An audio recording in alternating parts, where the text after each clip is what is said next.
বিশ্বের অন্যতম tech giant Microsoft কল্পনা করছে আগামী কয়েক বছরের মধ্যে এমন উইন্ডোজ আনার যেখানে কিবোর্ড এবং মাউস আর থাকবে না।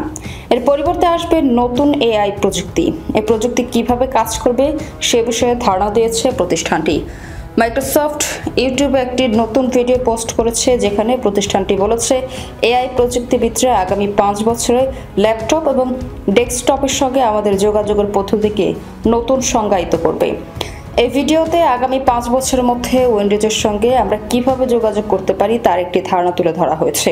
ভিডিওটির শিরোনামে দেওয়া হয়েছে মাইক্রোসফট উইন্ডোজ ভিশন 2030। ভিডিওতে মাইক্রোসফটের এন্টারপ্রাইজ এবং ওএস সিকিউরিটির corporate vice president David Weston বলেছেন, মাউস চালানো, কিবোর্ড ব্যবহার করা এবং টাইপ করা আগামীতে অপরিচিত মনে হবে।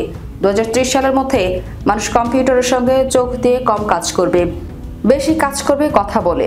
মাইক্রোসফট চায় আগামী বছরগুলোতে ব্যবহারকারীরা তাদের ডেস্কটপ এবং ল্যাপটপের সঙ্গে কথোপকথনের জড়িত থাকুক, কারণ এটি যোগাযোগের আরও স্বাভাবিক রূপ।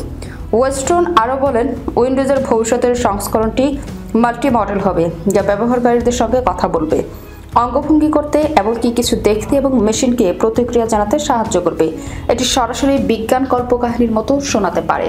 তবে মাইক্রোসফট সক্রিয়ভাবে প্রযুক্তিতে বিপুল পরিমাণ অর্থ বিনিয়োগ করছে।